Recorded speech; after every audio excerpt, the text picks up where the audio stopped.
Bonjour, vous êtes bien chez Inconsciente, le podcast qui parle d'hypnose humaniste, ericksonienne, de PNL et de développement personnel. Je m'appelle Pascaline Nogrette, hypnothérapeute à Bordeaux. Passionnée par le corps et l'esprit et le lien entre les deux, je suis très motivée pour partager et simplifier tous ces outils que j'ai découverts toute seule ou que j'ai appris en formation ou dans les bouquins. Dans cet épisode, je vous parle de la 7e et dernière question de la détermination d'objectifs. La détermination d'objectifs est une série de questions élaborées par Robert Dilts. Cet ensemble de questions me permet de préciser mon objectif, de l'objectiver au maximum avec du concret, de trouver ce qui bloque et ce qui pourrait bloquer, et ainsi trouver la technique ou l'outil pour atteindre votre objectif.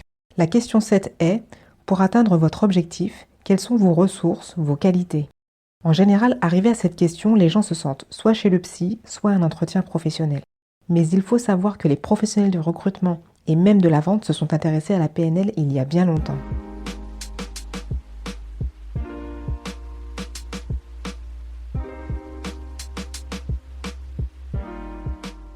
Une citation d'Albert Camus, c'est cela l'amour, tout donner, tout sacrifier, sans espoir de retour. Une citation de Mark Twain, nous sommes profondément blessés quand on ne nous respecte pas. Pourtant, au fond de son cœur, aucun homme ne se respecte beaucoup lui-même. Khalil Gibran, vous êtes bon lorsque vous marchez fermement vers votre but d'un pas intrépide. Pourtant, vous n'êtes pas mauvais lorsque vous y allez en boitant. Même ceux qui boitent ne vont pas en arrière. Georges Bernard Shaw, si tu as une pomme, que j'ai une pomme et que l'on échange nos pommes, nous aurons chacun une pomme. Mais si tu as une idée, que j'ai une idée et que l'on échange nos idées, nous aurons chacun 2 idées.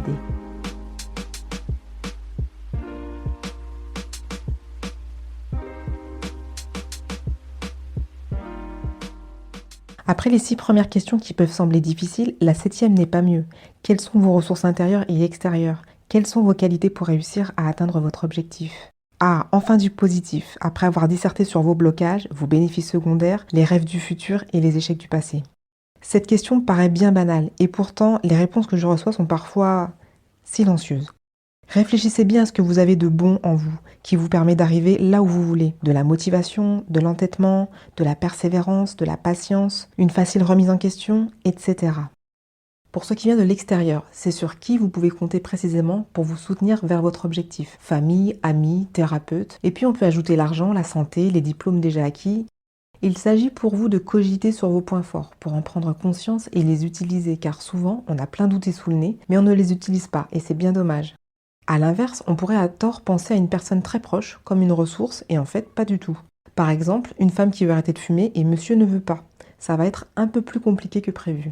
Un jeune adulte veut partir à l'étranger et sa mère a tout le temps besoin de lui. Là aussi, elle ne sera pas un soutien, ni une ressource. Comme vous l'avez peut-être compris, là aussi, quand spontanément on pense à un proche en tant que ressource et que finalement on se dit que non, c'est qu'il y a probablement une petite loyauté avec cette personne, un lien toxique à couper.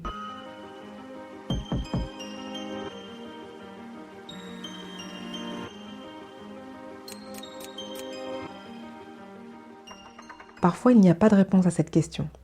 C'est un excellent outil pour détecter les problèmes d'estime de soi. Je ne m'aime pas, donc comment voulez-vous que je sorte mes qualités ?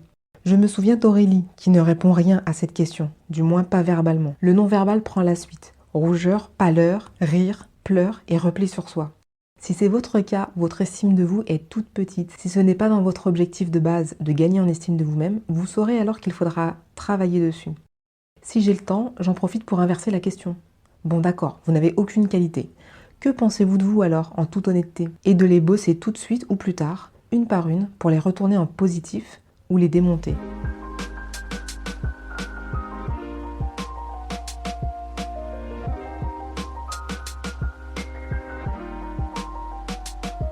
Alors, pour nos 3 exemples, voilà ce que ça donnerait. Je veux que mes cheveux poussent de 3 cm par mois. Je peux compter sur ma détermination, ma patience, ma délicatesse pour m'occuper de mon cuir chevelu. Je peux compter sur ma copine qui a déjà réussi et ma mère qui m'encourage toujours. Je veux perdre 20 kilos en 6 mois. Je peux compter sur ma femme qui va changer notre alimentation et perdre du poids avec moi. J'ai un vélo elliptique à la maison et une piscine près de chez moi. Je suis motivée, fonceur et j'irai jusqu'au bout. Je veux être sereine avec ma belle-mère le dimanche. Je peux compter sur mon conjoint. Non, en fait, je l'agace avec mes histoires, je préfère ne pas lui en parler. Je peux compter sur ma sœur, sur ma sophrologue et sur la méditation que j'ai mise en place il y a quelques semaines.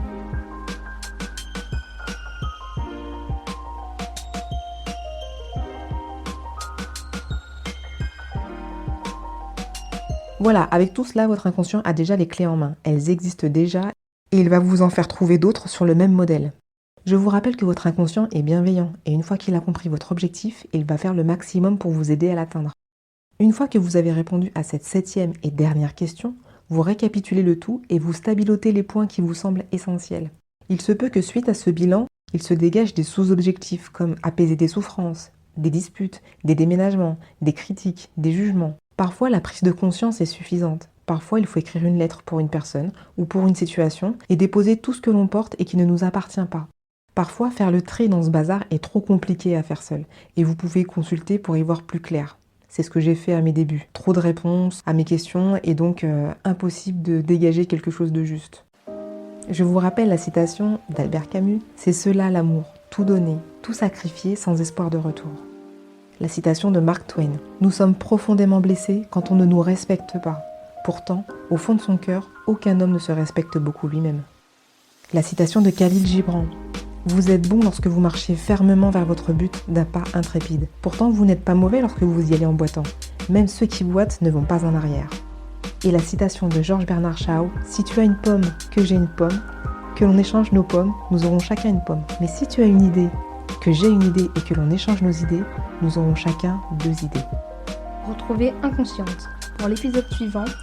En attendant, vous pouvez aller du côté de YouTube sur la chaîne Pascaline Hypnose Bordeaux, sur Facebook Pascaline Hypnose tout attaché. Et sur le site ou le blog, vous trouverez les liens pas loin ou via Facebook. Si vous aimez, partagez, commentez, likez et abonnez-vous. À bientôt.